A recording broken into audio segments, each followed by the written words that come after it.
Okay, welcome back to another episode. And we are fully on Mercury in retrograde apparently today. I never have that. I never really noticed I myself having issues with like technology in my life during Mercury in retrograde. But every time I'm doing something like this, like doing a video thing with somebody else, it's like everybody else is just experiencing that. And I don't know if it's just because I don't have that much technology in my life or what, but we're definitely feeling it today. I think I feel it in other ways. How are Yeah, you? I noticed the Mercury retrograde in terms of like what Anne Ortley talks about in her podcast of revisiting and having a chance to reassess and potentially go about something a new way. I mean, I guess Mm. I don't have a ton of technology in my life either, and it's at the moment currently reducing even. So um, yeah, it's not something I typically notice all that much, but in the it's a big revisiting period. It's a big chance to go back and do things a different way.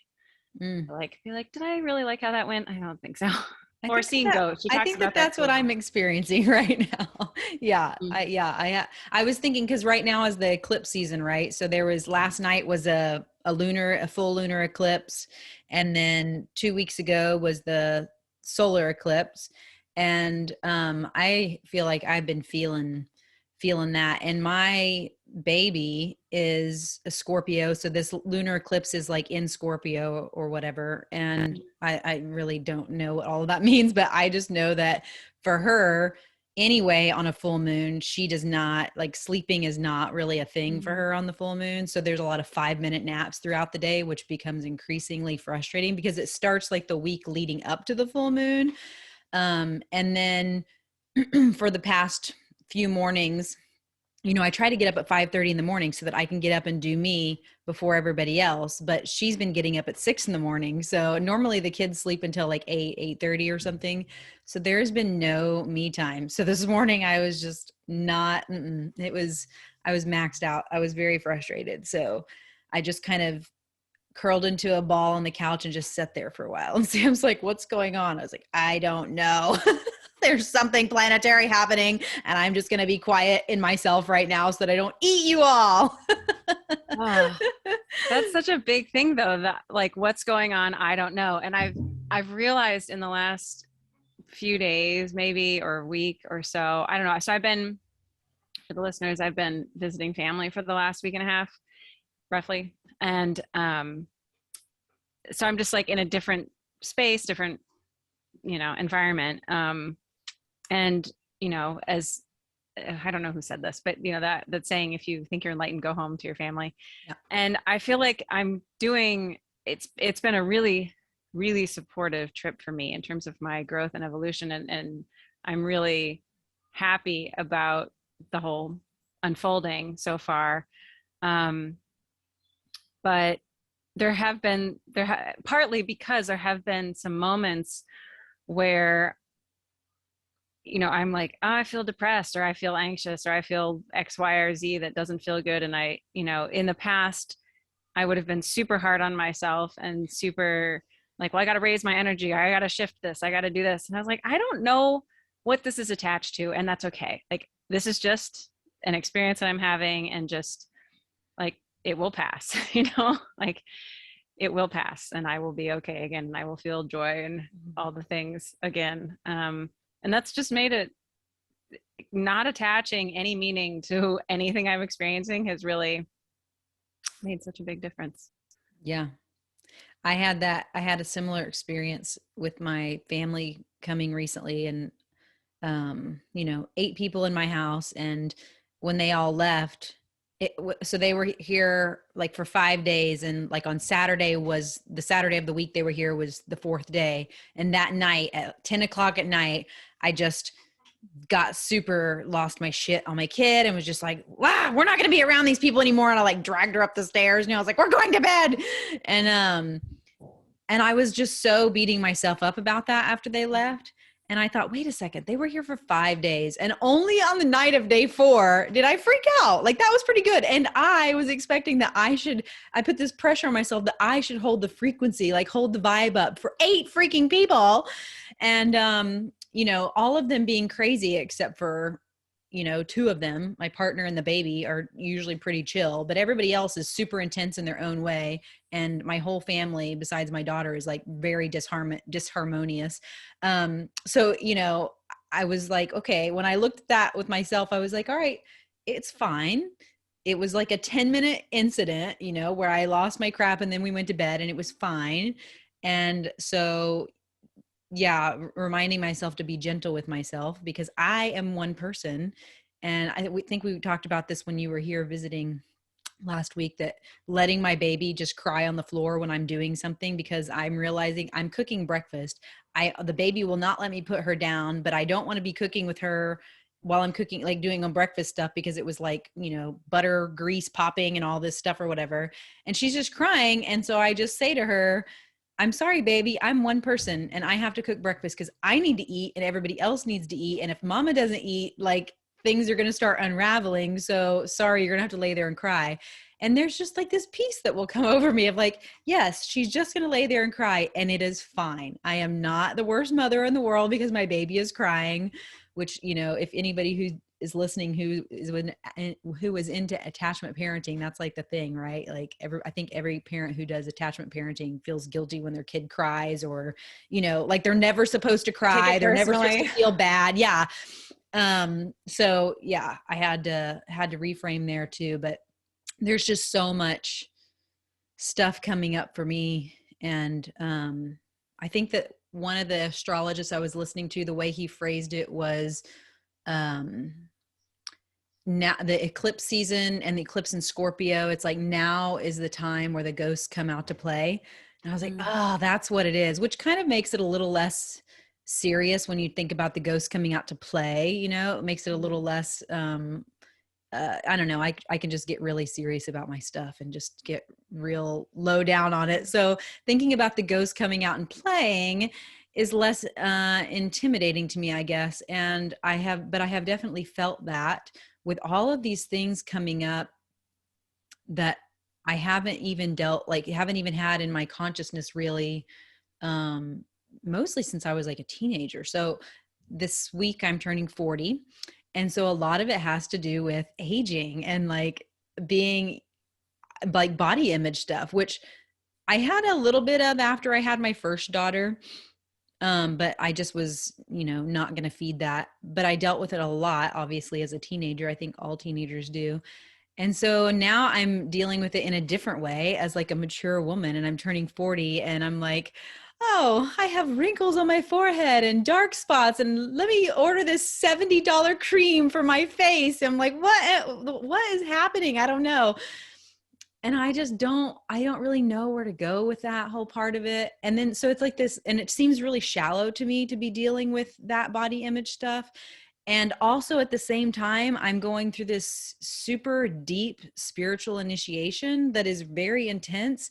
And so I'm back and forth, I feel like, between the shallow and the deep and the shallow and the deep. And it honestly just kind of leaves me spinning, like leaves me, it's kind of like, wait, what? Looking back and forth so fast. And it's a little bit dizzying on it, honestly, just not knowing. And so finally what I came to yesterday was, with the body image stuff, I'm just not going to deal with that. Like, I'm not like, so when I have those thoughts now, I've just been replacing it with what I want, right? Oh no, I love myself. I don't have those, like, I don't think that about myself. I love myself, like all of these things. And I think that that's the way to go for now, at least. I don't know. I would love to hear some wise older woman's opinion on this. But I just don't really think that it's helpful to go into that stuff at all. And yeah, so that's where I'm at. I'm just all over the place, honestly. Well, two kind of very different things came up for me when you were talking about that. And the first thing that popped in my head, and you were talking about going back and forth between the shallow and the deep and the shallow and the deep, was that like that's polarity, right? So we can't have one without the other. And so in a way, it's like you're diving deep, but you got to come up for air. And so then you come up for air and you just kind of deal with this like shallow materialistic, whatever 3D reality, just to like breathe, because it's familiar and it's, trivial or whatever, but it's like a familiarity where you can just like, okay, I just don't, it's like the way people will like decompress by watching mindless television. It's like, I've had a shitty day. It's been really intense. I just need something that's going to let me think about something else and tune out for a while. And so maybe for you, because you're going so deep into stuff, that's where it's taking you to breathe. And then you can have the breaks, you can go back in. And then the other, the other thing that came up was about spiritual bypassing, only because I've been thinking about that recently. And just you're saying, I'm going to replace these thoughts because they're not helpful. And I think I had like a huge epiphany about what spiritual bypassing actually is. And that's, some people might call it like fake it till you make it, but it's that we are trying, when we try to convince ourselves in our minds that it's entirely an intellectual pursuit, when we try to convince ourselves in our minds that something is a certain way, and so we need to be a certain way, to be this, to be that. So it's like, to be spiritual and to be a highly evolved being, like I must be compassionate, I must have patience. And it's like, but I'm not actually compassionate. And I'm super irritated about this person that I have no patience. And I'm completely, I'm completely intolerant. But it's because it's hovering only in the mind. And so it's this loop here, and it's not embodied. Like as Joe Dispenza would say, like that thought never makes it past the brainstem. And so it doesn't get into your body, because once it's embodied, then you don't have to think and you don't have to force it. It becomes the natural expression of who you are because it's in your body. And so your body is now programmed to operate out of a different level of consciousness. And so we sort of, it's like from that lens, like air quotes, spiritual bypass is like almost, it's the process of becoming embodied, because it has to start somewhere, and it starts as a thought, and it starts as a thought that doesn't live in our bodies because our bodies have not ever experienced it. And so it's this process of, how do I work with this concept? How do I work with this thought in this way, in that way, try it out, try it in practice. How did that work? Did that, and it's sort of this navigational process until it starts to like really sink in. We have all this languaging around it, like when things sink in, when it becomes embodied, when we feel it. And so that's just like, so you're like, okay, I don't want to think that I have, I don't want to think about having wrinkles. I don't want to think about my body as being in some way not what it's supposed to be, or not what, I have the story that it's supposed to be. And so I'm going to see like what those thoughts are that I don't like, and what I want to be thinking and what I want to be experiencing. And then I'm just going to work on like shifting that until I can shift it enough that I tip the scale and it starts to actually sink in and become the lived experience. And yeah.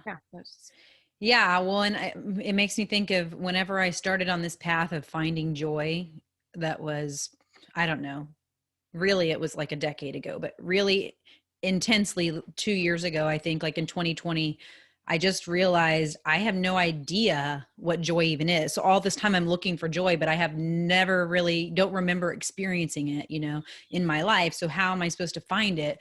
And, so I started, on that path. And once you start asking those questions, then things start showing up for you. But I had to find that energy, find what brought me joy first. And one little thing that I do every day is almost every day is drinking a cup of cacao. Like that brings me joy because it's this warm, nourishing thing. And it makes me just instantly feel joyful. And I like to sit on my deck and I like to listen to the birds in the morning. And so my morning time is really the time when I cultivate this practice of joy. So it reminds me of that. And yeah, like moving into being, into this 40, into the 40 year, in this decade of my life. I remember when I turned 30, I was so excited. I had this huge, I called it my double quinceañera. I had this huge like party for myself. I wore a big fancy dress and I had carried a chicken around as my prop. Like it was this whole thing. There was so many people at my party. It was just this crazy thing. And like I've never had a party like that before. It was just huge because I could never see in my life how I could live past 30. So the fact that I made it to 30 actually was like this, it was just this huge excitement for me that I made it to 30. Like I don't know. On some level, I thought I was going to die before I was 30, but really what it was is that my vision couldn't go beyond that number, like that age of 30. I couldn't see what life would be like beyond that, you know? And so that was like my first step really, I think, towards maturation of like adulthood, is getting to 30 and realizing, oh, okay, and I'm still alive. So now I have this whole rest of my life to figure out what am I going to do.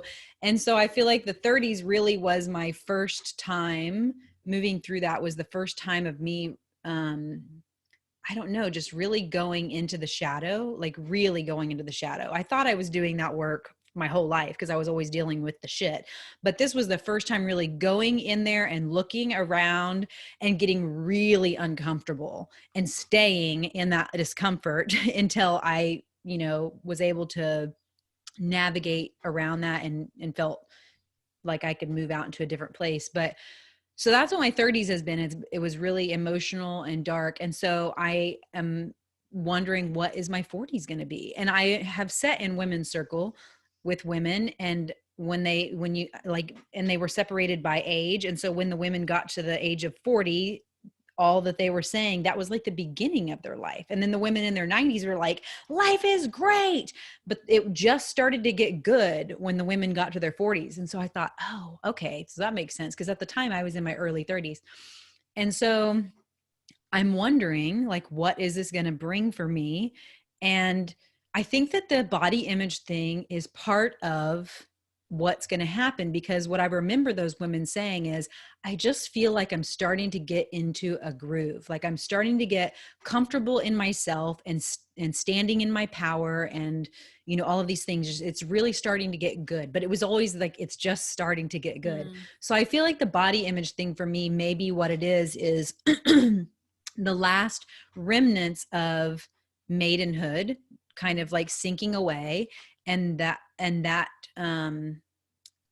idea that I have held somewhere inside of me, that the way to be a woman is to look this way, which we talked about in the last episode. Like I have to compact myself and be small, and allowing myself now to exist in my fullness and be comfortable in that. And I think that like the body image thing, I have to look at that because I need to find a new way of existing that doesn't look like the old way, which is this certain way that I've looked this whole time. And I have to find this new way to look. And I have no idea what that is. I don't have any idea. So like I curled my hair, for all of you listening. I was just telling Kareen, I did this thing I learned on Pinterest, how I curled my hair with a scarf. And like, I don't know what that looks like. I think about what I want to feel like and what I want to look like in my 40s. And I have no idea. So right now I'm also trying to have fun and explore what that even is going to be like. And I just don't know, but I think that I'll just try to play for a while. Well, you know, Anne Artley was talking about I don't remember what planet it is, but it's a 19-year cycle that just came to an end, and now there's a new one. And yeah, so 19 years ago, I mean, you were in your early 20s. yeah, and so that, and in that sense, that makes a lot of sense to me. I realized that, as you know, I used to play the bagpipes when I was a kid, and I just got re-inspired a couple weeks ago, and now I'm at my mom's house, so I was able to pick them up and have them go to my old teacher and have her like check them out and stuff. And she was looking at the reed, and the year was written on it, and I just realized that the year was 2003. It's like, oh, that was 19 years ago. Interesting. yeah. So that seems to be, and I'm in this, like, I just want to play. I just want to explore and do fun things and like see how that feels to live. I think, you know, what's happening for me actually is that I've just been realizing this, like so much stuff about schooling has come up. Just, I don't know exactly why, but maybe it's just more, I'm thinking about it a lot more about schooling. Cause my daughter is 6, and it's just really, really coming home to me. Like I never had intentions of doing school with her. And even homeschooling and the curriculums, I don't know, all these things, like I could never wrap my mind around actually doing that. And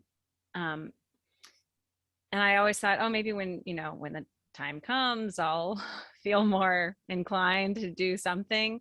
And she's a part of a nature program, and she is, kind of she's getting a form of an education there. But what I'm seeing is the contrast between her, because now she's like school age, right? And so now I have a frame of reference for me as a school age kid and her as a school age kid.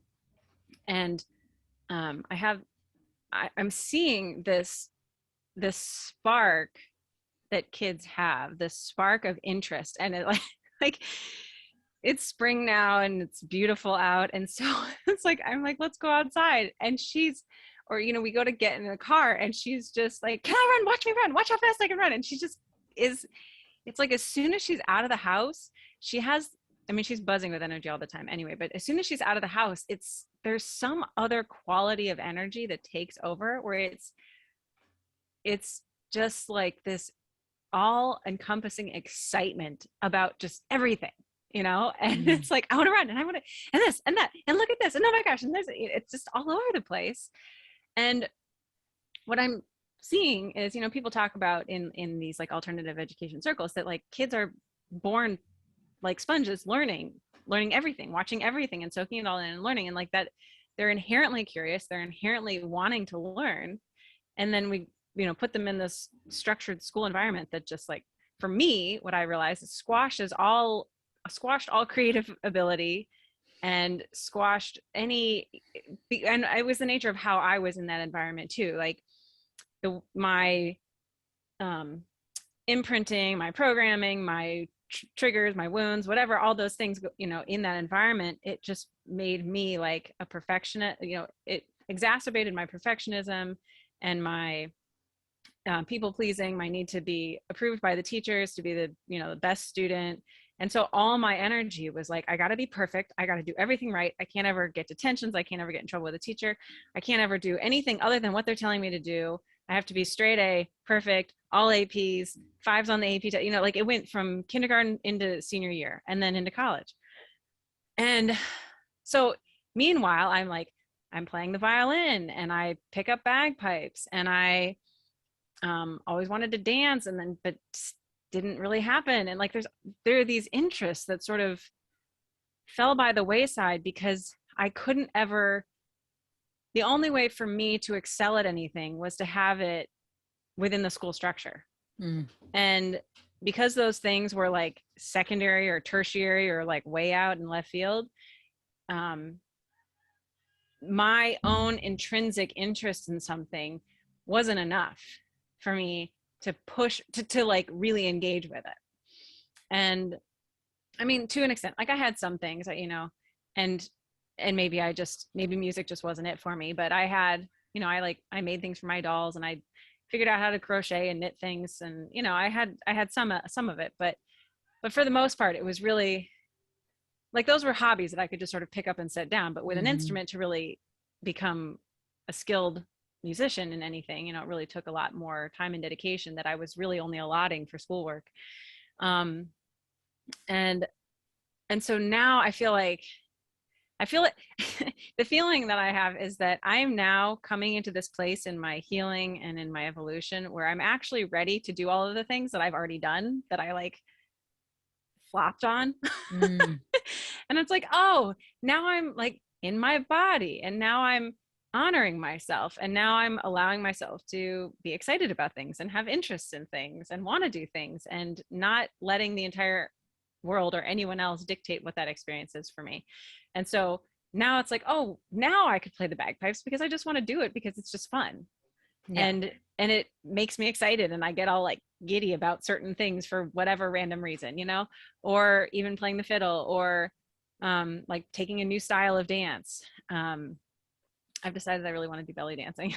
And even like having a baby, where it's like, oh, I own this experience now. And it's not about what the entire world is telling me how I'm supposed to have a baby and raise a baby, and needing to fight against any of it. It's like the fight, or the whatever that is. It's a level of fight, it's a level of proving, it's a level of resistance to authority. There's just like all these pieces. that are in some way in a push-pull relationship between me and how I feel about something and my beliefs and my values and the outside world. And now I'm coming into a place where it's so much more in my own felt experience, and I'm just honoring what that is and not needing to prove anything to anyone, or not needing to fight against anyone about it, or not needing it to mean anything or be anything or mean anything about me. It's just me, Mm-hmm. and then my expression of what I'm interested in or what I care about or who I want to be or who I feel I am. Yeah. Yeah. It's what it makes me think of actually is one of the reasons I've never wanted to get married is because I don't like the word wife, because somewhere along the way and on my feminist studies, I learned that the word wife, like "wif," means to, I think, I don't know if I'm saying this right, but I think that wife stems from the root word "wif," which is like can't exist without the husband. Like the "wif" goes with the husband, and then the husband, like animal husbandry, like that whole thing doesn't sit well with me. But the whole point is that it doesn't exist without the man, right? Without the husband. And also that in this way that I see differently now, but it's also the same way that just the word woman, like people, you can't just have the word woman, it doesn't exist without man, that kind of thing. So that way, in my previous way of looking things, I never, it's like never want, not want, like you don't want to exist in reaction to something else, right? Or in because there's something else exists, right? So there's like part of me that I feel that, and I kind of hear in what you're saying, it's like um yeah, like pushing up against something or being in reaction to, but then also there's this other part in how I'm starting to see things now is in relationship too. So one can't exist without the other anyway. Mm-hmm. And the only issue is like with husband and wife, for example, the only real issue is my resistance to it or whatever, or my problem with it, right? And your meaning making. Because I'm like, yeah, because my meaning making, because I'm obviously married, basically, like not legally married, but I'm I'm in a spiritual marriage, right? Which is what I wanted from the beginning anyway. So yeah, it's this whole thing of learning to just do what you want to do without, I don't know how to say this, but without maybe even it's even don't not even considering what everybody else is doing. Really, it's like staying in your lane, like you do you.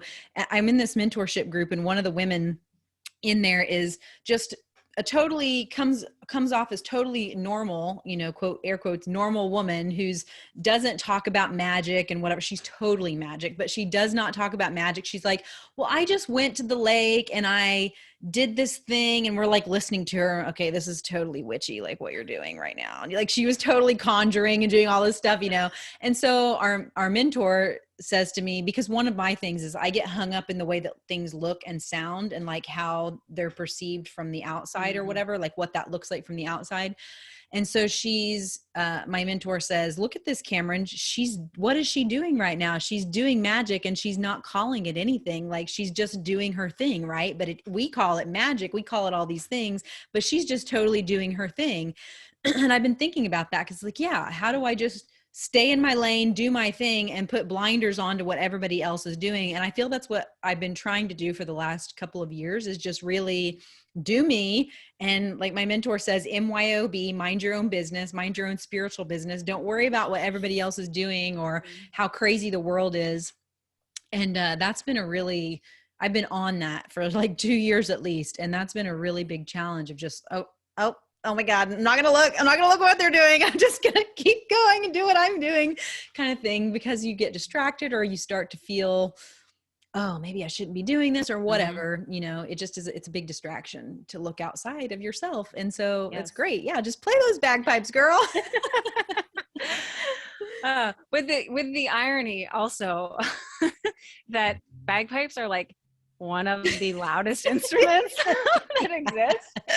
And I'm not going to play them in my house during the summer, most likely. So the entire 4-mile radius around my house is going to know that somebody somewhere is playing them. Well, that's funny or it's just interesting to me what you're bringing up, because I went to Hawaii a couple weeks ago and um, did some like kind of a personal retreat. And while I was there, I drew 3 tarot cards. And one of them was the stick insect, which is interesting. So I don't remember what the deck was called, but it was like spiritual animals, and the front side of them, where they're all the same, was the face of this lion, and it was like every single card was the same lion, and this card, the lion was like looking at me so intensely, and I was just like, I have to just look at this lion right now. And I just looked and I looked, and like we like really engaged with each other for, I mean, like 30 seconds, like just this intense moment. And then I flipped over all the cards, and that was the stick insect. And I was like, okay, was it about the lion or was it about the stick insect? But this stick insect has just everything that it said about it. I need to do some research, because I would like to find this deck so I can revisit it. But the things about it that super stuck out to me and have stuck with me are that, like, the stick insect, like, nobody sees the stick insect. The whole point is that the stick insect blends in with the environment and can be very, very still, like completely still, and does its own thing. And it's like, nobody needs to have any idea what I'm doing. I don't need to be proving. I don't need to be putting energy out. I don't need to be doing like anything at all that in any way relates to the outside world in terms of showing what I'm doing or proving or needing affirmation, or like, and nothing. And so when I came back from that trip, I was really in a deep state of integration, which was perfect, because that insect really supported me in that process of like, I just need to sit, I need to meditate, I need to sleep, I need to chill. I don't want to engage with anybody. I don't need to talk to anybody that I don't want to talk to. Not because of anything with them, but just like, I just can't be interacting with the world right now. And so I think like that medicine for me is really, it's what I have never been able to access, but always desperately longed for. And there was a podcast, I think it was maybe a Medicine Stories podcast, that's was titled "We Belong to What We Long For," and I don't remember who the guest was, but that title, that name, that phrasing has really been on my mind lately, because like I have always ached for me, like it used to be termed, I used to term it passion. Like I wanted to know like what my passion was, this driving thing. And I was all interested in a lot of different things. And I think that's partly just my nature. And I think in human design that reaffirms that, but also feeling like it was all kind of hovering outside of me. And it was like, but I like this and I like this. And it was all these things outside of me, and not really being able to ground it in myself and embody like my own deep interest and connection with my passion, with whatever I was engaging with at the time. And so I'm coming home to that now in myself, and really seeing that that it's like now I'm finally starting to feel safe enough to live inside of myself, which I think for most of my life the real issue was that it didn't feel like a safe place. And so now that it's safe and I can access all of those things inside of me, I'm like, wow, inside of here, I can be excited and engaged with anything. And it's like, and it doesn't feel like it's taking from me. It doesn't feel like it's pulling. I don't feel like I have to pull back or push against it, or against, the meaning making that other people are doing around it. Like you're talking about, like how it looks from the outside, or what it means to other people. And I'm finally able to I'm beginning to come into a place of being able to define those things for myself, just in direct relationship. And so, you're talking about this wife and husband, like being in relationship too. Like on the one hand, one can't exist without the other, but on the other, like in the sort of negative context of dependency, but on the flip side is this co-creation, this relationship that, you can't be a husband without a wife either. Right. So that one is made by the other, but that's not inherently a bad thing. It's all about the relationship and the nature of it, and the level of consciousness and the, energetics of that relationship. And so it's the same within me as without, right? So I'm now I can have relationship to all of my interests in one particular way, but I can also have relationship to them in this other way that's a much more nourishing way of relating to my own experience and then to others. And because nothing is not relationship. And so even if I'm going for intrinsic motivation and I'm deeply connecting within myself, I'm now in that relationship. And it's, so the focal point is more that relationship, which is then the relationship with God and direct connection to source. Like it's direct relationship versus middleman relationship, which is interesting because like I've always hated applying for things. I've always like applying for college was like, oh my God, just the worst. And even applying for a job, filling out the most basic forms, anything that stands in between me and the direct experience of the thing. Like I want a handshake for a job, which is how I found my last job. I want a handshake for everything. I want it to be between me and that person, between me and that thing. And I don't want to have anything else in there because then it just, it dilutes it or muddies the waters, or it just makes it more, it's like it invalidates my experience or who I am. I guess the feeling is that it somehow invalidates, it's something from the outside telling me how I'm supposed to relate to it. You know, like that it's like, if you want me to work for you and I want to work for you, why do we need anybody else telling us how that's going to go? You know, and I get the bigger picture of it, but for me, that's always been a thing. And it makes perfect sense for me because my entire life, I have felt like there's something standing in between me and everything that I like or everything that I want to do.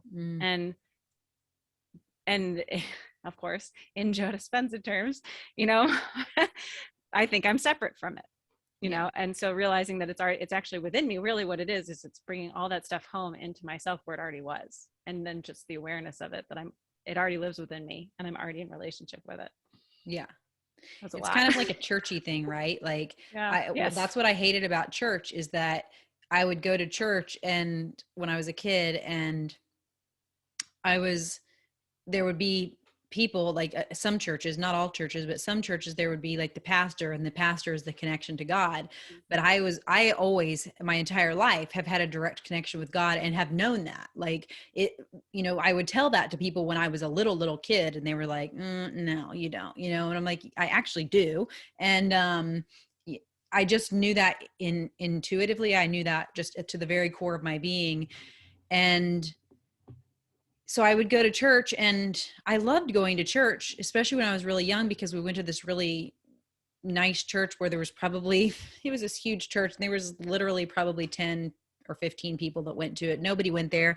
The pastor was not popular in our small town. So everybody went to all the other, you know, it was like a town of 1,000 people and there was like 20 churches. It's just like this totally weird thing. But so nobody went to that church, but he was genuinely this really loving and kind person and really took care of my family. And when he would speak, I actually heard the truth of what he was saying. And I think probably or at least my perception of him was that he actually really was connected to God and he was actually speaking with the intention of speaking God's words. Whereas you go to other places and it's like ego, they're interpreting the Bible based on their own egoic views. And so it's like, I would just couldn't get down with that stuff. But, yeah, I always had that direct perception. And so, or that direct relationship. And, there are so many ways that people tell you that you can't have directly what you want to have. You have to go through the middleman. And that happens in spiritual, the new age or spiritual realm, even without the church, that happens, you know? And, I have been in so many, you know, quote, spiritual business, what do they call them? Spiritual business, masterminds.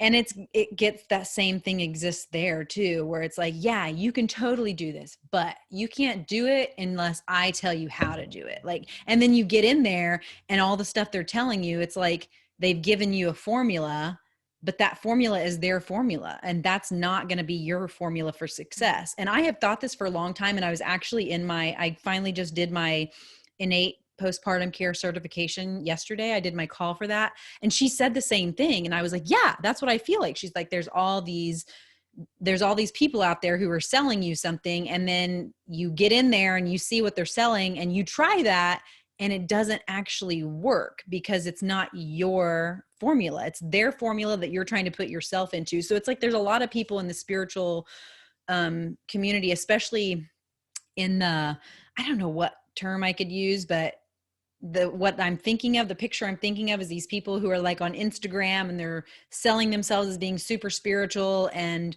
my way with that was to deal with it in the business way, but it exists in all kind of different ways. But like, I'm a shaman or I'm this, and they're like selling you this big picture, and then you get in there with them and there's actually no substance, right? Because they put on like this pretty picture for you, but there's not a lot of substance behind it. And so I don't know, I'm kind of lost right now. I feel like I'm so scattered today, but so my whole point, I guess, is just that there's, anytime I get to a place with somebody or something where it's like, oh yes, but you have to go through me, or oh yes, but you need me, it's always a red flag. Like I'm just like, no, I don't. And you're probably like either lying to me or in some sort of thing where you actually believe that that's true or something. But yeah, I always think that it's a really direct relationship. What can be your direct relationship? I have some people who have contacted me over the years about like wild harvesting. And I think I've talked about this before. And they would say, well, what's ethical harvesting? Like, how should I do this? Like, should I give tobacco? Should I do this? And I'm like, are you Native American? No, then no, you shouldn't give tobacco. Like, that doesn't make any fucking sense. Like, that's not your thing, right? You're just taking someone else's thing that they've told you is what you need to do and you're doing it.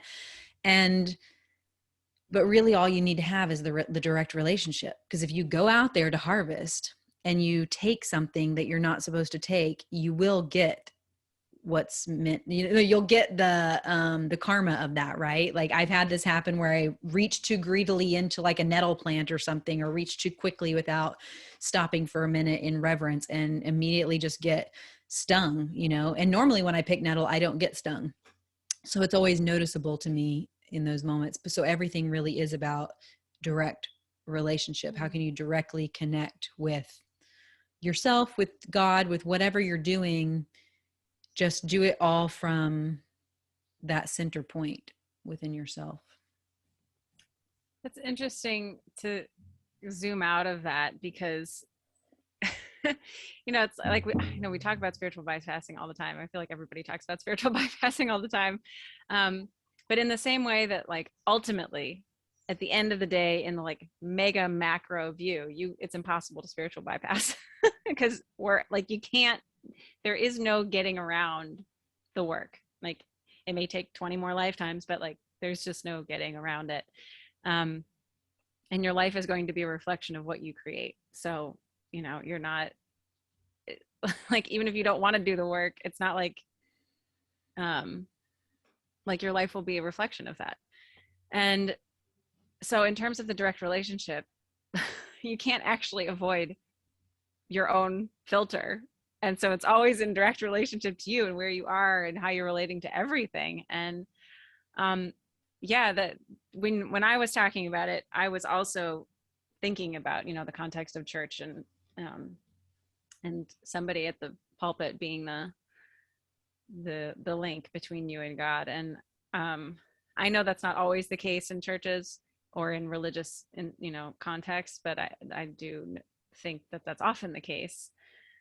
But even it's like in any religion, no matter what, well, okay, I shouldn't say that.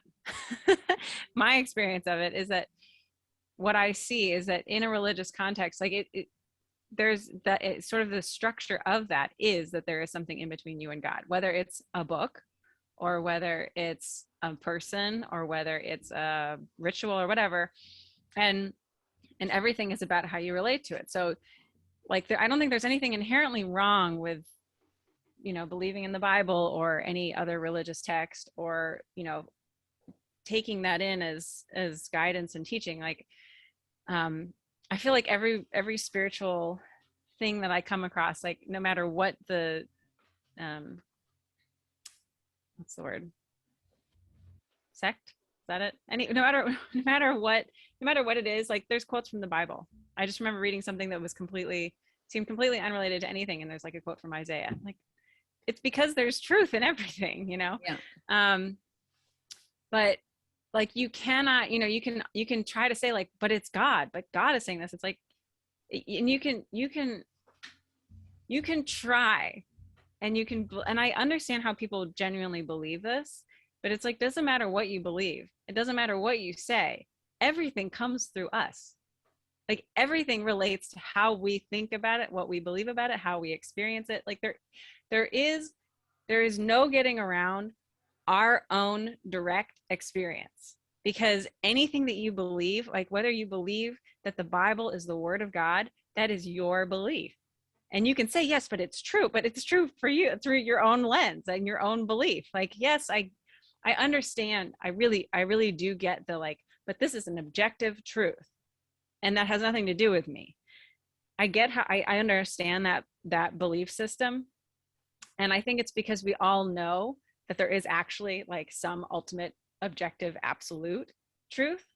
But what we decided is on the human plane is always going to be through the human being. And so there is no getting around the fact that you are you, and you exist, and you have a belief system, and you have a body, and you have a mind, and you have a spirit, and all of those things are your filter for your own existence. Yeah, it's like when you go to an oracle or somebody for divination or a tarot card reader, you always have to be super cautious of who that person is and what their filter is, because everything's getting filtered Mm-hmm. through them, right? And there are some people who, like, there are some people who have done the work, so they get out of the way and they just straight up channel it. But that takes work to do, to move yourself, like your ego, out of the way. It's a lot of work. And um you know, that it's, look, we should be cautious about who is telling us our future, you know, because you really do have to look at that. And even with my own self, when I'm being my own oracle and like connecting with spirit, I still have to question myself, right? Like, I can't just, okay, this is what it is. Okay, I have to do all these other things of questioning. And if it comes back through and repeatedly comes back through in the same way, then I know. And then there's also a thing like where I've learned how to delineate between what is my ego or programming and what is actually being channeled through. Um, but that, yeah, it's that way with anything, you know. You're always, and that's great, like we're all expressions of God, so there's not necessarily anything wrong with that. That's God's expression working through you, and it came through you because of your filters too, like to be filtered through you, like you're the substrate that it's getting filtered through. So that can be a wonderful thing as well. And to hear other people's um perspectives on things is great.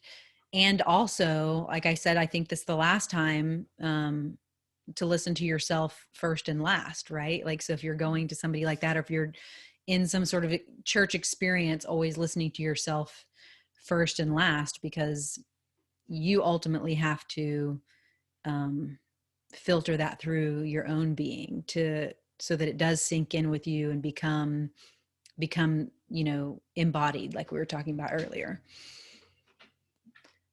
Yeah, there's so much work to be done in this life. It's just Yeah. never ever ending. And you know, I'm just always, just the different layers, and there's always something. And for me, I have this kind of mind, like the thing that I loved about being a waitress, I was a waitress for 1 year. And I sought that out. Like, I wanted to be a waitress, and I chose this specific environment, and I wanted to do that. And because I wanted to experience what I thought that was going to be. And what I loved about it was that it was like, it was so great for my brain, because I do this thing like Tetris. I call it Tetris with my mind. And so as a waitress, I could like see how many things I could do to maximize my time and become more efficient, right? So I'd be filling up a drink and then pouring hummus and then doing this and, you know, doing all these things. How many plates can I carry? And it's the same way I feel like with like all the spiritual lessons that I have learned and what I'm always trying to integrate. It's, I pull something in and it's like, okay, where does this fit? Okay. And then I'm going to put this with this and da, da, da, da. And it's really like a puzzle piece of putting it all together and seeing how it all works for me. Because, you know, like you were saying, what you get from reading that Isaiah verse, I may get something totally different, and somebody who's in the church may get something totally different from the same phrase. And we all take something different. And I mean, that's just like the magic of it all, is just getting, it's, the message is there for you. Whatever message you need, it's there for you. It's like the magic 8 ball. Whatever, you shake that thing up, whatever's for you, you're getting. And Yeah. you know, we are meaning makers. So we make meaning of whatever it is. And you can go back, like I can go back and read something I read 6 months ago, 2 years ago, and find something completely different in there than than I'm finding now. So yeah, which I don't know, that could lead me on a whole other tangent about this trip that is life, that like all of it, none of it even exists. Like we're all just creating the existence ourselves. We're all just making the meaning in everything. Like, I don't know, I could just go so far on that, but even our relationships, like I could say that there's a meaningful thing in my relationship with you, for example, and make it this big meaningful thing. And then to you, you might just be like, oh yeah, that's Cameron. Like not have those, right? Like not have those same feelings. And that happens to me quite frequently. I'm like, oh, this person's my friend. And then all of a sudden they're like, who are you? Like, what's your name? I'm like, oh my God, I totally thought we were connected. And they don't. So yeah, I don't know. Are we all just making it up?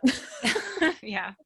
Well, that was taking me into like attachment to, just attachment, and attachment being the root of suffering. And what you were saying about, you could revisit something and it'll have a different meaning for you 10 years down the road. And that concept of like attachment being the root of suffering, I guess what is it? Desire is the root of all suffering, but that desire is attachment. Like it's an attachment to getting what you want or something being a particular way, to a desire being fulfilled. And so that's really like my perspective on that when I first heard that was like, well, I'm not allowed to care about anything. And like, but that sucks, you know? And so now, which is like 10 years later, that came in as you were talking, and as I was thinking about it, I thought, well, actually, like that's a very liberating way of relating to life, because we are meaning makers. And so if we attach meaning to everything, and there are meanings that cause suffering, like any time we're attaching a meaning to anything, or attaching to anything being at all in a particular way, that opens up the door of possibility for some element of suffering.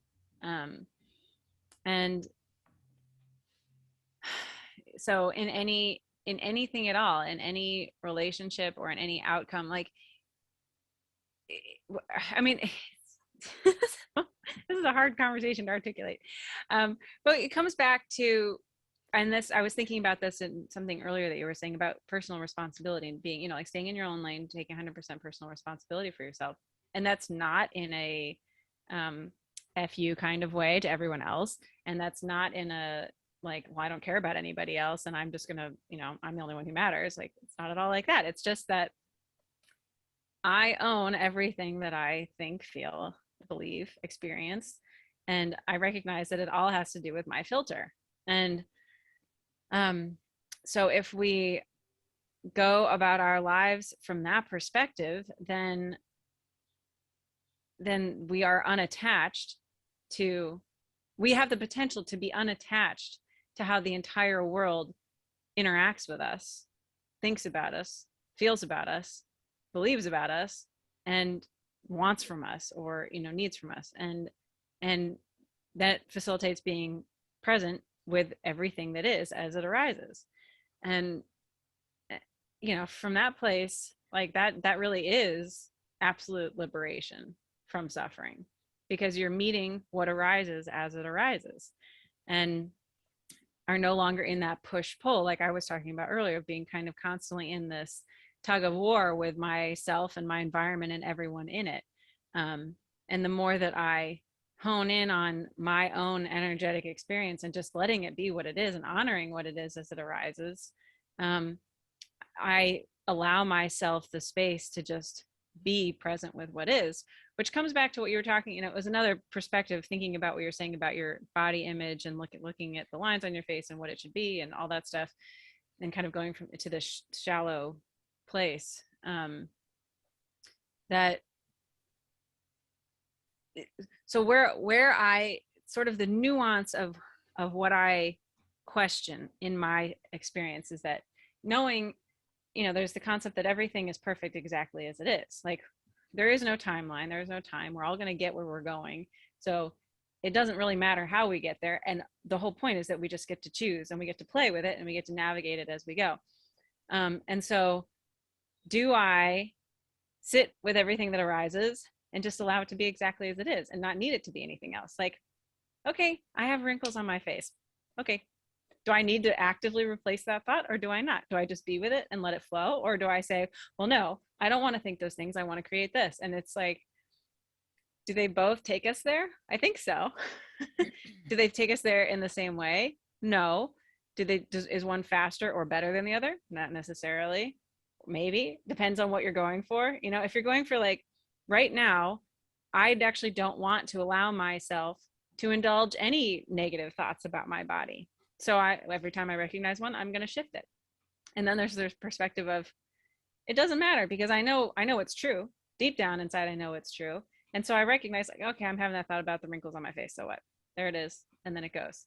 And I think actually they're kind of doing the same thing because one is holding on to the truth inside of yourself and the other one is just recognizing the thought and shifting it. But they're sort of both coming from the acknowledged truth that lives inside of you of who you really are.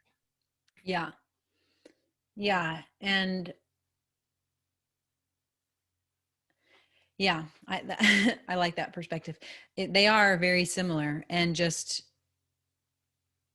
I think that maybe the issue or the problem or what's the problem with the problem is really, and why I've been replacing those thoughts, for example, or why maybe, yeah, I'll just talk about myself, but why I've been replacing those thoughts is this idea that because I know in my life right now, I have several women around me who are very much like, I have never been around women who hate themselves so much and say such mean things about themselves. And so for me, I'm realizing as you're saying this and as we're talking about this actually, so this has got to be perfect, obviously. But for me, I think that one of my things and why I'm replacing those thoughts, like why I come to it from that perspective, because I like what you were saying about just, yeah, I'm having that thought and letting it go kind of thing. But the reason I'm replacing it is because it like triggers a fear in me. It triggers a fear in me that I'm going to become like these women who, inject things into their face or do all these things that is not in alignment with me and who I am. And I don't see that doing those things is helpful to the women around me who are doing that. Like it seems very much like it's feeding I'll just call it the evil forces of like self-hatred, and everything else, everything around us as women is just telling us, hate yourself, you're too fat, you're too thin, you're too dumb, you're too smart. Like you're never just right, and so for me, it is like, I am pushing up against that. And so, which ultimately that's not really what I want to be doing. So I like what you were saying about just, yeah, I'm having that thought and letting it go kind of thing. But also what came up in that conversation for me, what you were just saying is, this, I don't know if you've heard this saying, it goes something like the sage does nothing and leaves nothing undone. So it's like about being present in your life.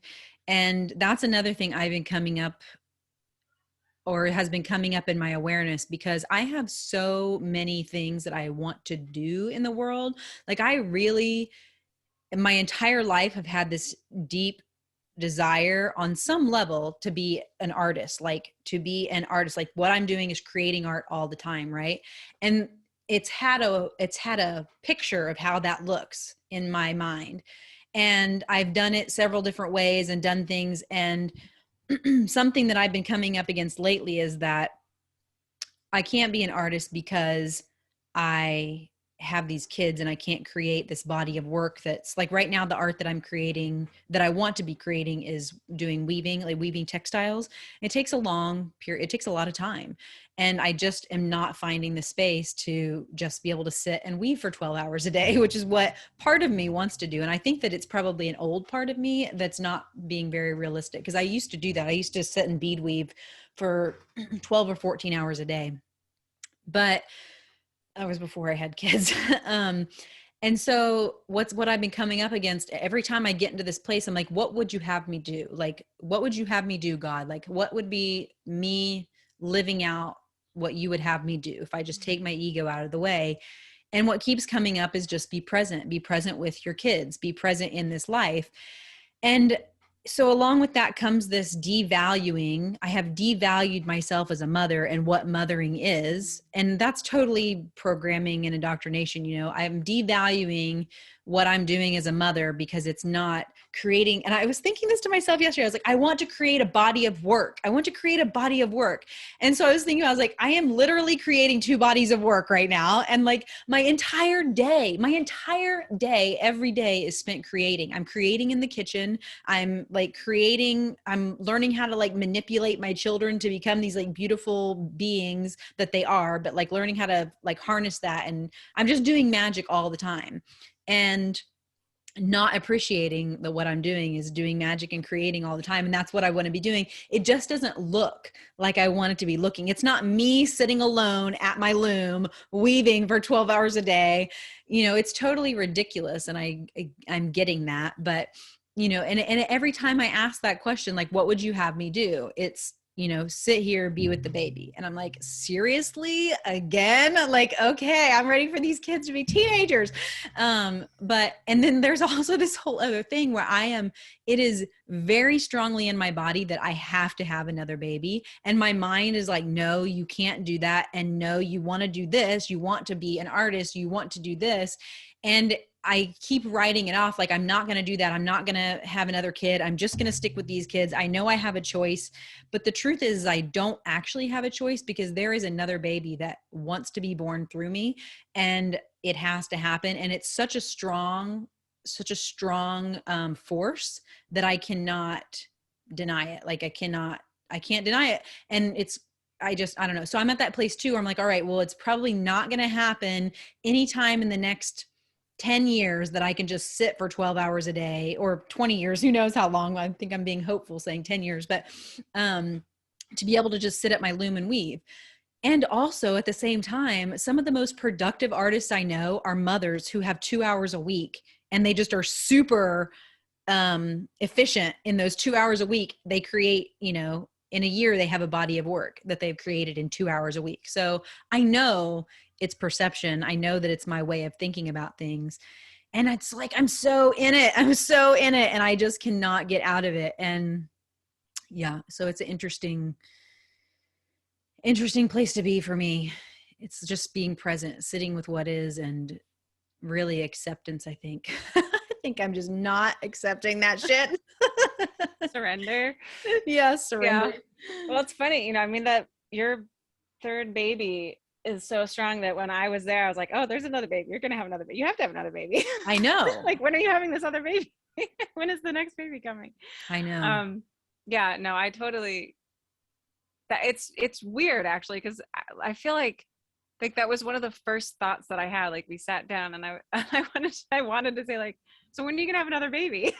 Or are you going to have another baby? It's so strong that I honestly, like, I think that I don't know. Right now it's really strong because I'm ovulating too, but I just have had this thing, like I have a timeline in my mind of when that can happen. And I'm honestly like, anytime Sam looks at me, I'm like, don't look at me, man. I'm going to get pregnant if you look at me. Don't look at me.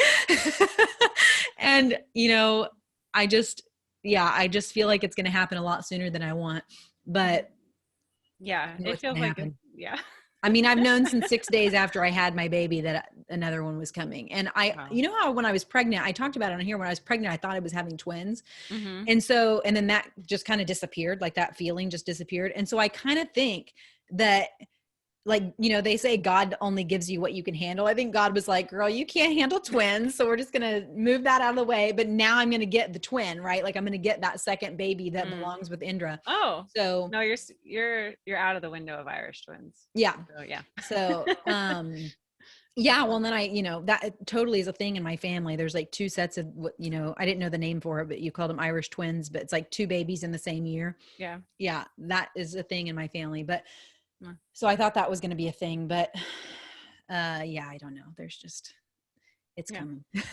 Well, wait, and I wanted to speak to what you were saying about, you know, like you created two bodies of work and they're in, you know, they're in constant creation. I I recently, in the last month maybe or last few weeks, came to that same sort of thought process. I think as I was I had two kind of big meditation retreat things happen this year already, and so it's just been a lot of like deep work, integration, and then I had a geomancer come to my house, and so there was integration from that. And so it's just been a lot of that, a lot of like stillness, being really present with myself and honoring what comes up. And it has not been a time of outward creation and outward production and demonstration. And like that's part of what the stick insect medicine was. You know, it's like this is not about showing the world anything, which was such a valuable experience for me. It's so important for this process that I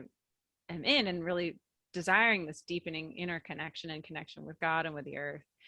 And what I I realized, like the same thing, that like I am constantly working and I'm constantly creating change, and I'm constantly in active engaged relationship with this role as mother. Um and the fact that I would discredit that is just so ridiculous, because it doesn't meet somebody else's standards of how my life is supposed to look or what I'm supposed to be doing. And um when I, you know, when I was pregnant and when she was little, like a baby and really little, I was holding so much shame and like really bearing the burden of the responsibility on my shoulders, because I was like, well, I got pregnant, and so, and then I, you know, I chose not to be with the father, and so like this is nobody else's responsibility but mine. And so I really took it on in this like negative way, that um I didn't have a right to have help, and I didn't have a right um to have anything really. It was like I just had to, like, this was what I had to do, but in sort of the burdensome way. Like it was your And prison that you created for yourself or something. exactly. Yeah. and um and that did nothing positive for either one of us No. or anyone else. And so fortunately I've done a lot of work on that, and I'm not in that place anymore. And now I'm seeing, like, so my daughter goes to camp 3 days a week, so she's gone from 9 to 3 more or less 3 days a week. And you know, people will be like, oh, what have you been up to, what are you doing? And I'm like, well, meditating, I've been taking a lot of naps. Like, you know, and I'm like, what am I doing with my time? And especially being, you know, back in Ohio for a bit, I'm like, you know, bumping into people, oh, what do you do, where you live? And I'm like, oh, well, you know, I'm raising my kid and I'm doing I don't know, you know, like I never know how to answer people with what I'm doing. And I have, it's always been a thing of how do I justify my existence? How do I Mm-hmm. justify myself to be here, to Yeah. have the life that I have? And like the only reason that I would have to justify my existence is because I give a shit about what anyone else thinks about my existence, which is like, they're not responsible for it. I came here, which means I'm here. You know, I'm of God just like everybody else is. So I have no more or less of a right to be here than anyone else. And the way that I'm doing it is the way that I'm doing it. Just the way anybody else chooses to do it is the way they're doing it. And I could think that like my life is a waste and I'm not doing anything with it, which is completely not at all true in any capacity. Like if I look at who I am now and I look at who I was 5 years ago, 6 years ago, 7 years ago, 8 years ago, you know, even at points where I thought I was like on my growth and evolution path, I am hands down a better person. I'm more connected with myself. I'm more connected with God. I'm the best mom I've ever been. And I love myself more than I ever have. I love my kid more than I ever have. I am more present. I'm more engaged in my community. I'm more supportive of my neighbors. I love people more. I have a more open heart. I intend to connect with people. I intend to keep my heart open. I intend to ground with the earth, and I live out these intentions to the best of my ability every day. I intend to maintain my connection, my constant connection with source, and I live that out to the best of my ability every day. And like, so all of the three-dimensional reality experiences of what people want to tell me makes a life justifiable, worthwhile, worth living, whatever. It's like, I know that I'm not out of the woods yet with that. I get that I still have reservations. I still have insecurities. I still have thoughts. Oh, I need to be doing this. I should have a job. I should be producing. I should blah, blah, blah, blah, blah. It's like, I don't have the energy for that. And it's not going to serve anybody if I waste the energy that I have at this point. Like that's kind of what I was getting at about, you know, honoring what is, honoring what your experience of your body is in this moment. But you know that there's a deeper truth. Mm-hmm. And so we can honor these like shallow surface things that happen because it's just part of living in a human body in the three-dimensional earth plane at this time. And where I'm going is somewhere else, you know, in my consciousness, in my being, in my energetics. And I give so much energy and so much attention to being the best embodiment of love and joy and connection and understanding and presence that I possibly can with every single person that I interact with. And I know that I see people who aren't doing that and I judge them for it. And then I recognize like, it's okay. They don't need to be doing anything else. That's where they are. There's nothing wrong with what they're doing. It's just me. If I'm having a judgment, it's because I don't feel I'm at choice. And so when I bring it back to myself, then I'm taking that energy of toxicity out of the environment. Like I'm doing so many things all the time with like every waking breath that I have. And it's not from this like self-abuse place like it used to be of like, oh, I should be holding the frequency. I should be better than this. I thought I was more evolved. I thought I would, you know, I'm supposed to be doing this. And just like this dogmatic beating myself up thing that was endemic to, you know, public education for me as a kid. Like I learned how to just drive myself into the ground, just work as hard as I could, burn myself out, but just keep going because I had to get straight A's and I had to be the perfect student. And that defined who I was and that defined my worth and that defined my right to exist. And, you know, I just am so much in a place where I see like how abusive that was to myself, how unloving that was to myself. And so isn't it my responsibility to myself to deeply love and honor myself? Because I'm deeply loving and honoring God and what God created and who God is. And what, you know, by deeply loving and honoring myself, I deeply love and honor everybody, or I create the pathways of potential for that to happen. And yeah, I mean, I feel like because we live in this world the way it is, like we're always going to be spiraling. We're like, maybe at some point the consciousness of the whole earth is going to shift and like people aren't going to have these thoughts, but at least like in our lifetimes or for the next foreseeable future, it seems unavoidable that we are going to be continuing to spiral through these layers of thought patterns, these layers of programs, these layers of, you know, shallow, superficial, low vibration energies, whatever, all that stuff. And it like that's just part of what it is. And that's where the attachment comes in, because if we're attached to that not happening, and if we're attached to that not being the case, and if we're attached to ourselves as not having those thoughts, then we're going to get caught up in the quagmire of the whole thing, instead of saying, that's just what the world is. That's just what it is. Like that just happens because I have a human brain and I have a human body and I live on this earth at this time in this level of consciousness. And I'm in this environment with the crazy shit that's happening all the time around us. And not just in people, but just like the fact that the world is what it is, that I drive down the road and I pass 40 houses in, you know, 2 miles, I don't know, a mile, I don't even know. there's like houses everywhere and everybody has a yard and everybody has a big house. Even if they have a small house, it's a big house, you know, and everybody has the playground and the pets and the fences and that, just that is what the world is. That everybody's like, you drive down a street and it's a driveway and a driveway and a driveway and a driveway. It's like, what if we just had one cleared space for everybody to connect? Like, then we go into the intentional communities. Like, the world makes no sense at all. So the fact that we are putting this pressure on ourselves that somehow we are supposed to make sense all the time is completely ridiculous. Yes. Yes. Anyway, well, no, it's great, because what it makes me think of is, yeah, like I've been circling around that same thing too, having an awareness that I am, and I kind of do it in a funny way, but like teaching my daughter how to function in this dysfunctional world. So like one of the big things is that she's in ballet right now.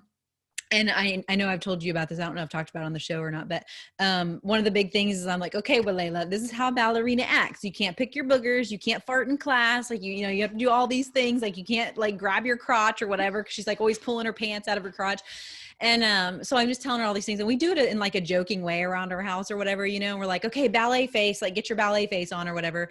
But also it's also true that like, I mean, I'm consciously teaching her how to function in this society and like in whatever world I take her to. So that for that example, that's the ballet world. And I'm teaching her how to function in that world. And, you know, then we get in that world and I'm like, oh my God, we do not fit in here. And like, do I even want my kid to fit in this community? Like, what's the deal, you know? And so I'm always having this awareness that I'm doing this. And also there's like this really real thing that's not funny, that I feel like the pressure that I feel that I have to somehow make my kids fit into this thing. And it just came to me the other day that like that this was all happening, that I was feeling this pressure to make my kids fit into a world that like I don't even fit into, and that I don't want to fit into, because I really tried and I could not do it. And so I was just like, oh, okay, well, why am I going to do that? So what that means for me is that like, if my kid like farts in front of everybody in ballet class, like, okay, whatever. Like how this showed up is recently we had to do pictures for ballet. And we get there and we had just been at the lake for the weekend, and it was on the Sunday. We drove straight back. It was really hot that day. She falls asleep in the car. And so she gets up and she's totally like, I don't want to go take pictures. So she's crying. And I'm like, we gotta be on I'm like crazy when it comes to time. Like I cannot be late for things. And if I say I'm going to be somewhere, I have to be somewhere, or it just really stresses me out. It's like a really big problem for me. So I do not ever like to be late. And so we were like running late and doing this whole thing. So I'm already in this crazy state and I'm like, come on, we got to do this. Da, da, da, da. And so then I'm just like bullying her. I'm like, get together. We got to get this on here. Da, da, da. Let me fix your damn hair and all this stuff. And so we're like, Sam, he's just so funny. He's just like this calm in the storm kind of thing, you know. He just stands there and he's like, all right, like everybody, like you see him like back away with his hands out like he's talking to a gunman. He's like, everybody calm down, just calm down. And I'm like, no. And I just turned around to him, I'm like, I am not a ballet mother. And he's like, okay, just calm down. And so he's like, I'm gonna take her inside, you just stay out here with the baby, you know. So he like takes control and he takes her inside. And I go in, like after I calm down, I go in like 5 minutes later and she's sitting there and she's sitting curled up in a ball on his lap, like crying. And I was like, okay, this is like not cool. And so I'm like, why are we doing this? Like, why are we doing this? And so I just look at him, let's just leave. Let's just go. And he's like, no, you know, and he's thinking at this time that this is mandatory, like, which is kind of funny. I don't know why he would even do it if it was mandatory, but he was thinking in his mind it's mandatory. So he was like going to make this happen. Right. And so this whole thing is happening and everybody, all the other moms and the kids are just like perfect. They're calm with their perfect hair. And my daughter's got this weird bang thing happening and they want your hair to be slicked back. And it's just like, it's just this whole thing where just like, it's just like, I was feeling embarrassed at the time. I was just like, this is terrible. So she gets back there to the back. He takes her back there to take her pictures. And all I hear is this like loud, like wail. And she's just crying. And I was just thought to myself, oh my God, that's my kid. I look around and all the moms are staring at me, like kind of in pity, but not like sympathetic pity, like judgment pity. And I just shrugged my shoulders. I was like, it's just one of those days, I guess, thinking that that was going to get me like a nod or like a hell yeah, sister, I'm with you kind of thing. But it didn't. They just like turned away from me. And so I was like, all right, I don't fit in this situation. This is all, my life is falling apart right in this second, and it's just going to be what it is. So Sam calls me back to the back because my daughter's just not having it. He calls me back there and he's like, all right, she wants to talk to you. So I go back there and she's talking to me and I'm like, you don't have to do this, Wilela. I just thought you wanted to do it. I was trying to make it happen, but I realized that I don't even want to be doing this and you don't want to be doing this. So why are we even doing it? And she's like, well, I still want to be in the performance. I just don't want to take these pictures. And I was like, oh, okay, cool. Like we can do that. And she said, I just want to dance. Of course, I just want to dance. She doesn't want to do all the shit, right, that they tell you to do. And Sam's like, but isn't this mandatory? I was like, no, I made this mandatory. This is not mandatory. I made this all up. Like, I thought she would want the pictures. I just made it all up. I did this. And so he's like, okay. So he takes it. He's like, I'm just going to take a picture of you because she was in the costume. So he takes a picture of her. I was like, that's her picture. So later they send me the pictures that I guess they did get some pictures of her or whatever. They send me the pictures and they didn't charge me or anything. They're like, we just thought we made a separate folder. We thought you might want to see these or whatever. I don't know why they did that because they're the saddest. She's literally crying with these bunny ears on and she's just like, it's the saddest thing. And I was like, why? And so my mom sees them and she's like, I'm going to print them off. I'm like, no, you're not. Like, we're not going to do this. We're not going to like pull these out in 20 years when my daughter is like, we're not going to make it a thing. Like, it's not going to be a thing. We're just going to forget that this ever happened and nobody's going to talk about it. But it was like this huge awareness in me that I was trying to make my kid fit into something that she is not. Like, I was putting her in literally a bunny costume, making her be a goddamn rabbit, and she's not a fucking rabbit, and it's just this whole weird thing, and how I do that to myself and trying to fit it. And it has extrapolated into this whole bigger thing in my life of where I can't even be around people that I love because I have this constant feeling that I have to, or this pressure I put on myself that I have to keep it together. I have to hold it together. So when you were here recently, I was talking about my postpartum period and how one of my dearest friends came and I still was stressed out. And after we had that conversation, I was thinking about it we're coming to visit you soon. And I thought, oh, well, if I was stressed out around Carmen, am I going to be stressed out around Kareen and this whole thing? And so I started thinking about that and I was like, oh, I'm only stressed out because I think that I have to like keep a lid on it. Like that I'm this crazy beast and I have to keep a lid on myself so that like you don't see me and my family's shit or whatever. Right. And I'm like, oh, that's cool. I don't have to do that with Kareen. That's fine. Like we were past that in our relationship. Like I don't have to do that. And I didn't have to do it with my friend who came. Like I don't have to do it with anybody who's really my friend. And yeah, it was just this kind of like huge moment where I thought, oh, I can actually be with people and just enjoy being with them, and that things are going to be crazy at some times and not at other times. And it's all fine. And it doesn't have to be me taking it on as like, what a big piece of shit I am because my child is crying or whatever, like, yeah, just so this huge thing has just opened up for me around that. And I'm thinking like, maybe I can actually like hang out with people more often because now I can remove that pressure from myself and just let things be what they are. Yeah, I totally hear you on that. And one of my teachers said to me recently, like, just let it be messy. Yeah. Like it's okay to let it be messy. And I think that's some deep programming that we carry. I don't know if it's specifically as women. I feel like it's more as women than as men, but I can't say that for sure. But it's sort of that feeling of like, we are responsible for keeping it all together, for like, if you watch, like, I'm sure people have seen the movie Titanic. I don't know if you've seen the movie Titanic. I just remember there's the scene where Kate Winslet, some name, yeah, her mom in the movie is like tightening her corset, and they're talking about, it's just this very like, it's symbolic that she's like tightening her corset as she's talking, and it's like, like suck it like, in, like, but you hold, yeah, you don't let anything out, you don't let anything slip, you don't let anything leak over, like it's, because she's talking about how like, all the money's gone, like, Kate had to marry that guy Cal so that they could have money because all the money was gone. And so it's like, we have to be just like this. And it's totally like, I think we've just carried that for generations. And now it's with social media and with the fact, like, I don't know if I was talking about customer service to you.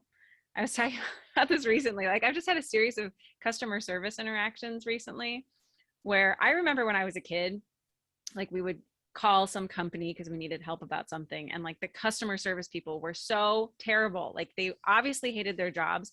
They were just had no patience for you at all, and you'd get off the phone and be like, that was awful and I did not get what I needed. And or like even going into a store, I just remember, I think my mom saying like, oh yeah, the customer service people, you don't want to go to that store because the customer service people there. And like going to the customer service desk was something that you dreaded.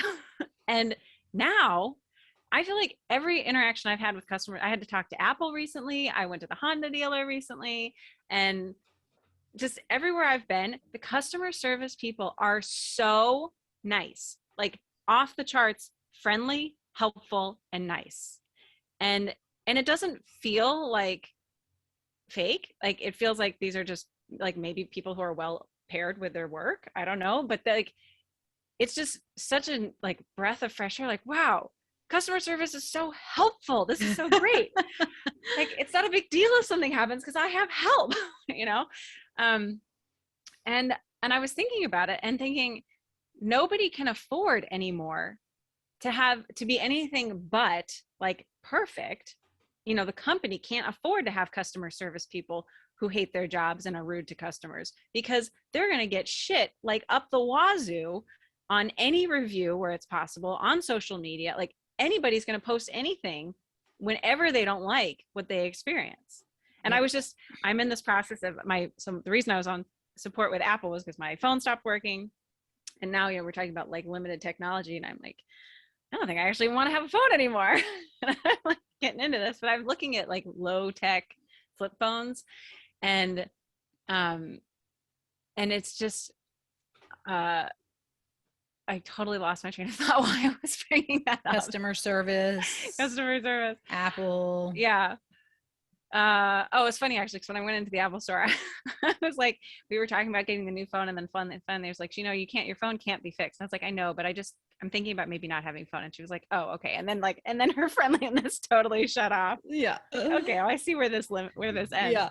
But is that I was reading reviews about flip phones, and it's, reviews are really helpful, but you get like, 50% 5-star reviews, and then a smattering between 4, 3, and 2, and then like 30% 1-star.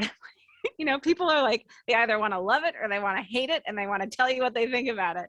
And so that works to your advantage as a company if you have great customer service. But if you have shitty customer service, you're going to end up with a lot of shitty reviews, and then people are going to want to use your company.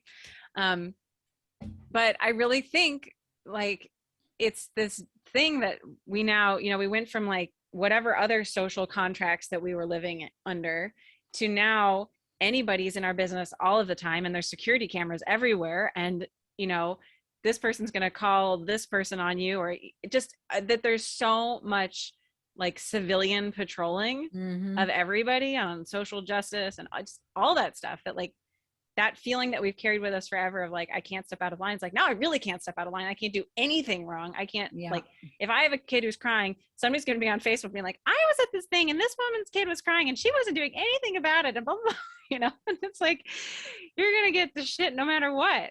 So it's totally like, it makes so much sense that any of us would be feeling like I have to just toe the line. Yeah. Yeah. And then you only have to toe the line in that world. And that's the thing, is I don't actually live in that world. I interact with it, but that's not the world that I live in. So I've been taking that stuff from that world and putting it in my world, which isn't like the reality of how things are. And so that's a whole interesting thing. It's like how to live in several different realities, or how to live in your reality and interact with other realities. It's like keeping your bubble with you everywhere you go. And also, maybe not. Maybe we just go into those worlds and we carry our world into those worlds. And like, if they see the mess, then they see the mess and they can suck it, and you can like mess up their world a little bit and it's fine. Like, I'd rather give my shit to their world than their shit into my world. So yeah, I don't know that it matters. In that way, but yeah. Well, that makes me think of, I think when we were visiting you, that was when you were talking about opportunistic eaters, like that humans are Mm-hmm. opportunistic eaters.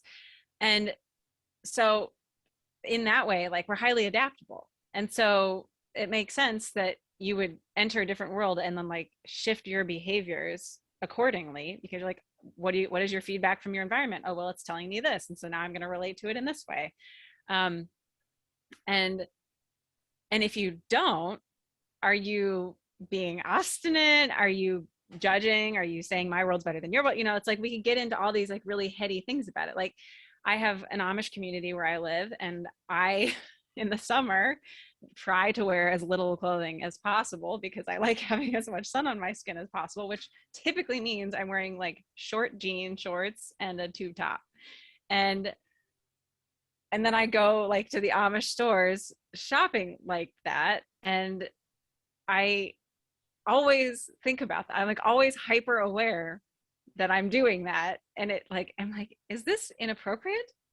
But they know they have chosen to have To businesses interact that are with you. going Yeah. to interact with the English, as we are Yeah. called, you know, so like it's sort of, it's a very interesting meeting point on this threshold where in a way, like we're both kind of towing into each other's worlds, but we're also like, I've thought like, oh, should I put on a sweater? Should I wear more clothing? You know, should I be a little bit more conservative with my skin when I'm in that store? I'm like, well, no, because they have decided that this is like how far into this world they're going to step. And so I'm allowed to bring myself into that world, and I appreciate what they bring into my world. And so, you know, we can have this meeting point, and I can, you know, it's like take the best and leave the rest. I can take what I want from what they have to offer. And likewise, they're taking my money and getting my business. And so like, you know, it doesn't, I think it doesn't always have to be like, it's, you know, it's maybe actually